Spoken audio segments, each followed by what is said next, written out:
tell you. I'm going to tell you what conservative is, what we hold dear, and what makes us so great. First and foremost, we believe in individual responsibility. Success is earned, not given. In a country that wants handouts, we choose accountability. We want to teach our children to work hard, speak truth, and stand tall, even if it's uncomfortable. We also... Okay, wait. You hold up just a minute there. How about here's some truth for you? 10% of people have an IQ that is not high enough to do actually jack shit in life. Alright? 10% of people are naturally so inclined towards like lack of productivity and general organized lifestyle and disposition that they're functionally disabled. Like their IQ could be great, they just don't have what's called conscientiousness. They're completely lacking in it. So to expect that to change out of those people while lacking a solution to it is just unrealistic generally. You got 10% of people who are like physically or medically disabled, and that's only like the hardline absolutist, like you're in a wheelchair. 10% of people would also likely be so poor that it's going to take them like 10, 15 years to crawl out of that, if they even can, right? Because they're not messed up in any of the other former ways. And then there's a decent smattering of people who have like either ADHD or they have bipolar or severe depression and anxiety. I mean, those are more common than like ever before in kind of everybody lately. But you gotta admit, those other ones are gonna like throw some complexity into the matter. They're also gonna do some of the best art and real great thinking. But like I'm not seeing any real solution or focus on this, not admitting that it's sort of necessary, the same way like a good father provides for his family at a rate that's like, it meets all their needs, but it's coming from his generativity alone. We pick supposedly the best of us to be the president or the pope or whomsoever, or professors and your boss. Like these are people who are elevated to certain role because of their competence, right? So thinking that, like, okay, I'm not going to be a Bernie bro whatsoever here and say that the billionaires should just subsidize all of us. Hell, if the top 20 richest of them pulled all of their money together, they could cure world hunger for like 67 years, and then it would just completely bottom out and everything be fucked again. So being a steward, though, or a good chaperone for the rest of the people on the planet it's really not unrealistic, especially if you look at the fact that the square root of a number of people in a given domain do half the productive work. Yeah, we're experiencing some severe trade-off here. It's not just like the top 1% have like the 1% of the best things. It's actually, here's what 1% have like the 1% of the best things. It's actually, here's what most people have, and then here's what they suddenly are capable of achieving and implementing. The higher up you go in that rareness, the more exponentially that ability grows. So unless you're just willing to fully be a cratocracy enjoyer and like downright eugenicist of the negative kind, and suggest that we just call all the old and the weak and the like lame and so on. No, you probably don't think that that is like standing proud like for your children. Like they'd be able to do that under those circumstances, especially if they were eugenicist, because you know like a true superior being would give you godly granted blessing of their grace and kindness, you know, to like elevate you because they're morally superior to you, aren't they? Otherwise they have no claim to their like supreme being claims. So you kind of have to acknowledge that you care for grandma or like your brain damaged cousin or schizophrenic uncle. Why do all of us have so many of those? And to discriminate is really actually more of a matter of like selective objective filtration. Sort of at the top, they're all like everyone who's above you and me is at their full discretion to do what they think will help us. And you never being able to be at that level, it's very unlikely you'll become a billionaire, right? You can work real hard and get somewhere, but there are certain level caps to your potential. When you want them to treat us as such, given that you're equally inferior to them, as all the people who you look down upon are to you, theoretically, actually further, because of that looping exponential curve upwards I mentioned earlier. So don't do the suicidal empathy thing. That's obviously stupid and dumb and wrong, but you gotta do something. You gotta be a human being, have some compassion and like general herd. Also believe in limited government. Washington doesn't know better than our families, our churches, and our communities. Bureaucrats are not supposed to raise our children. We are. They're not supposed to teach them values. That's our job. Because when government gets too big, our freedom gets too small. On that same note, we believe in... Okay, listen, this is heavily valid. Very happy libertarian here that you just said that. I mean, we're gonna get in maybe to how that kind of strays a little too close to the anarchy you later say you want to avoid, but we'll forget that. I mean, who's gonna enforce order over people better? You and all your buddies? Flexing all their 2A might, or the US military. I get asymmetric warfare has been very successfully levered against the US military in the past, right? But those are under certain specific sets of conditions. If they just want to drone strike, airstrike all of us, none of your base red pill lifter bro status, and even if you have a freaking RPG, it's where someone can just, you cannot fight the CIA. I'm sorry. They're gonna make you think yourself out of it. So, if stopping anarchy is the issue, the libertarian mindset is actually not really the right way to go about that. Libertarian would be opposite of authoritarian, less of the state. But on the political compass, that's called like authoritarianism or totalitarianism, and libertarianism or anarchy. So, makes sense, please. No, we believe in faith, family, and freedom, and not just as slogans, but genuinely as pillars that hold this country up. We honor God, we protect life, and we recognize that the strength of this country starts in the home. Next, we support law and order, not chaos in the streets. And that's not chaos in the streets. And that's not because we worship authority, but it's because we respect peace. Because freedom without order becomes anarchy. And we're not a nation of anarchy, we're a nation of laws. So here's a really valid question. Who's imposing the order and the peace? Granted, you think the government's going to do it right for you and like kindly and benevolently? Hell no. It's kind of some just sheer luck and people being like pacified and placated, like I mentioned, probably CIA brainwashed on a widespread level. That's maintaining that. It's partly the work of the government, and it's partly the work of a bunch of sovereign citizens all like unifying together as the people. But mainly it's on account of the people like choosing not to do it on their own terms. Like as an individual, you choose against chaos. But that's not really the case, right? Because political violence just exploded upward, and there's like more mass shooters here than anywhere else ever. So this peace, that's peace you speak of, right? Where is it coming from? I sound like that one anime villain that goes to the piercing shop too much. It's not here. It's not anywhere that you're gonna look for. So I'm not like providing some better political alternative, instead, because we've basically exhausted all of our options there. None of it works. None of it will ever work. They're stupid as fuck. If you ever think, well, sorry, offense, I guess. Yes, offense. Not on purpose though. I mean, you're still totally fine and able to be reconciled to the truth. You have a working brain after all. So finding the route to get there isn't that hard. And as soon as you agree, then you're not really wrong definitionally anymore. It's really hard to get right. And most people, it's a high bar. Or, faith, family, and freedom. I can't be too mad at it. It's pretty good, all things considered. Except here's something legendary. You're most likely to be murdered by a family member. Add to that the fact that the majority of abuse, or other horrible things like gang violence. That was to prove a point, more so for myself. Don't take that as me making light of the source of that audio. Actually, take it. It's a great example of how this world is cursed and fucked up to the brim. Just to keep you thinking on your toes. Look, why do you make the mistake of assuming that everyone has as good of a life as you? All the people who have pulled themselves out of the bad will tell you it's not desirable. You want to not do that if you do have the chance. I mean, it'll make you strong, but that's only assuming you live through it and you're on to bigger and better things. Couldn't you have just been driven and disciplined from the start? Maybe subject yourself to suffering and uncomfortable, whatever. Here's the other problem, like, no, not everyone is going to have family members who choose to do good, even if they were strongly rooted in faith. Everyone is a sinner, right? Not one of them is righteous, no matter what your great deeds are. And I agree, it's ultimately insufficient for the divine good, so you'll never be able to match or be joined with it. But why? Why are so many wrong? And why are so many? Atheism is on the fucking, like, peak of its career. I don't think that's a good thing. I think it's an absolute devastating travesty that can't be forgiven. That just makes reality itself evil. That there is no God if that were true, you know? But this is something I'm really on the fence about. I don't know. I don't get it. I don't see why if at the end of, like, the whole biblical world and the creation of the new heaven and earth, you'll never be able to sin again. Why that couldn't have just been the case from the start, or the case for Satan. It's it's the problem in evil for sure. Why would God let us do that in him? Just make a perfect creation, why don't you? And then you're going to take away the free will, which we all used as the excuse for why there's evil, because you'll not be able to sin either ever again. Oh, the hell with all of it. Atheists who are comfortable with that disgust me too, so you're all wrong. It is what it is. I'd also like to just point out the final, like, nail in the coffin with regard to the anarchy and the nation of laws thing. Yeah, you get the point. We live in free market and fair opportunity. Everybody deserves a shot, but you are not entitled to reap the benefits of somebody else's effort. The government does not create prosperity. Hardworking Americans do. So what gives then?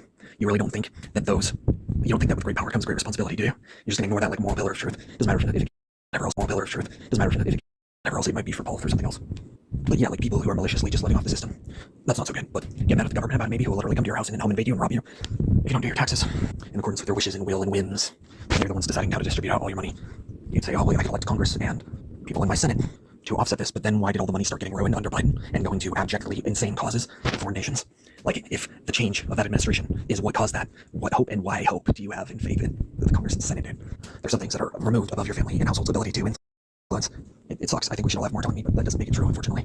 So what's wrong with charity and philanthropy? Not the, like, let me hold you hostage, I'm going to decide your life and body and fate for you, Bill Gates kind, but like actual and genuine impact. There's 2,000 billionaires, so if you got all of them to subsidize like 2% of their wealth, like at a consistent drip out basis, it also like increases permanent sustainability through different development programs or outreach or education, whatever it may be, into other places where there's world hunger. Yeah, they actually probably could end that. And that would be a bad thing. You think lending a hand to somebody to help them get up after they just got curb stomped? No, literally, they'd be dead most likely, but like a good Samaritan has no place. Like, I get it, it's being distributed against your will, you know, in the governmental programs, but I don't know, I think the good done to help those who truly are in need is outweighed by the leeching that happens with the people who are bad. And in some way they're just broken, right? Like there's something wrong with them that they are that way. What are you gonna do about it? Fund science? Are you gonna do that? Values are not outdated. They are timeless. They are not extreme. They are necessary. Because if we lose them, we lose the soul of our country. So all my conservatives watching this, stop apologizing. Stop apologizing for tradition, morality, strong borders, strong families, and strong faith. Raise your voices with me, not in anger, but in resolve. Don't bend to the cultural trends, the online mobs, because we stand on something stronger, something eternal. Because when we hold the line and we defend our truth and live our values boldly, not only do we preserve America, we restore her. Thank you so much for watching. Now, overall, I mean, I think that's pretty good. It's kind of the enemy of my enemy is my friend for me, where it's like, yeah, if Trump's gonna go against all those cultural trends, then all the better for it. But he's also a scumbag, like objectively. So, you know, I hope he pushes them out and creates another sort of strong resilience to keep the band from snapping back. And then GTFO, dude. You and your VP, dude, get out of here.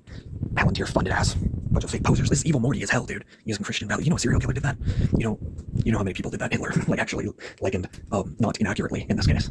He was a front-facing Christian, full of lies, probably about the level of a mega pastor. He didn't like it at all behind the scenes. It was just convenient to add to the narrative that his blood be upon us. You know, in a Christianism, it was easy to rile up the hatred.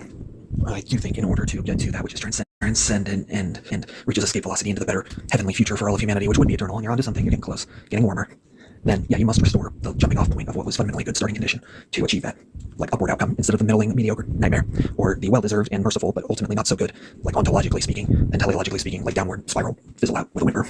I hate that. I despise it. It's my second option, though. Fuck the middle. So, you know, don't apologize for having your values. Apologize for your moral failings. That goes for everybody, though. You know, do better if you want to have better and be able to speak as though you are better and act that way. Most people are complicit in the actions of the world's greatest, most powerful, wide-scale, highest success rate mass murderer, which is reality itself. And if God can't just show himself, then I'm having some serious problems just fully trusting in the ultimate unknown, which, if God were to not exist, let's just say it's a coin flip, is like the negative version of Pascal's wager.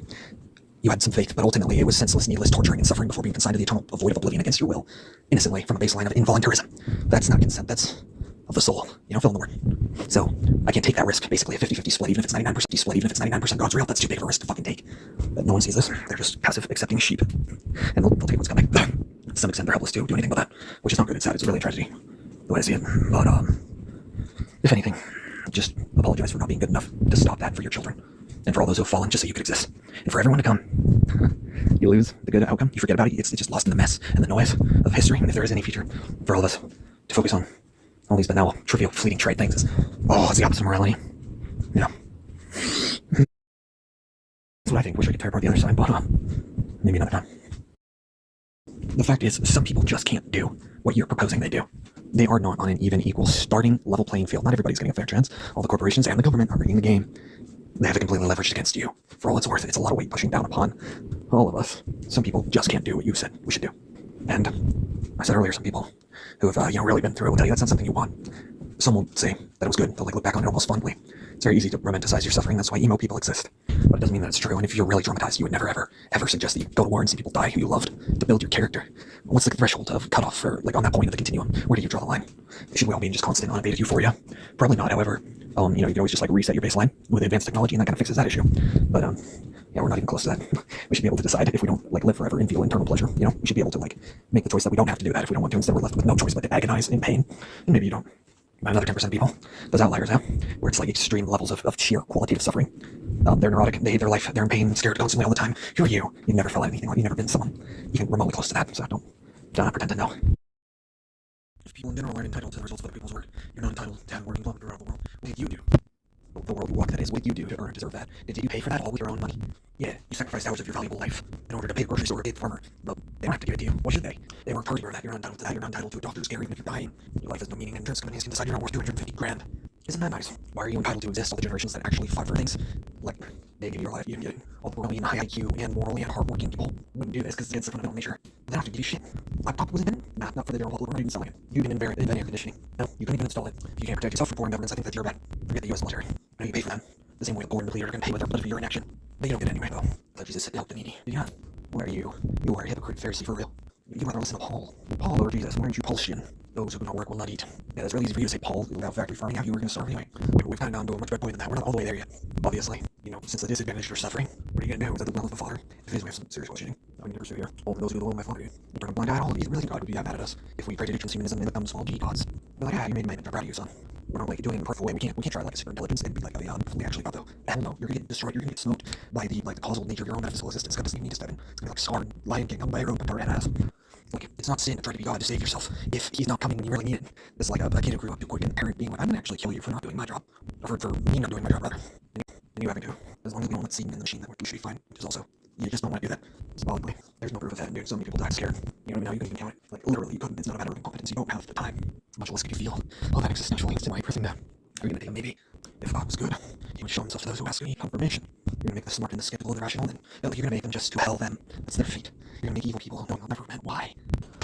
Nietzsche wasn't really, his head wasn't in the right place. But the Ubermensch is a better attempt. We only have to learn. You're too busy, you're not high, burning it. You let everyone else die. Good on you. You and your conscience, you and your morals. You and your tradition. You're keeping me alright. So let the blood of the innocent curl as you fucking cackle on into the future.